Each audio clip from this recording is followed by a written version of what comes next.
සාමාන්‍ය ඇසක කාචයේ උපරිම නාභිය දුර 2.5යි. විදුලක්ෂය 25 සෙන්ටිමීටර් නම් අක්ෂිකාචය දුර.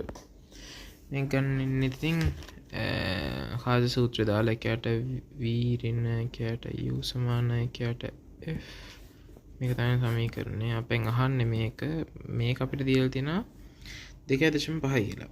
මේ උපරිම නාභිය දුර කාචයේ උපරිම නාභිය දුර කියන්නේ ප්‍රතිබිම්බයේ සිට දුර තියෙන දෘෂ්ටි ස්ථානයේ සිට දුර. මේකෙන් ඍණ ගානක්. ඍණ එකයට 2.5 කියලා දීලා තියෙන්නේ. මෙතන ඍණ u අපිට දීලා තියෙනවා විදුලක්ෂය 25 සෙන්ටිමීටර්ස් කියලා.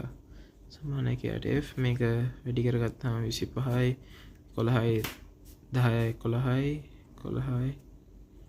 f එතකොට එකයට f එතකොට f සමානයි 25 මෙතන මේ 11 මේක ඍණ ගානක්. එතකොට මේක බෙදුවාම 2යි 30 බෙදුවාම 2යි ඊට පස්සේ 8ක් වෙන 8ට 7යි. එතකොට මේක ආසන්න වශයෙන් 2.27යි මේක 2.3යි කියලා එන්නේ ආසන්න වශයෙන්. එතකොට මේකට උත්තරේ එන්නේ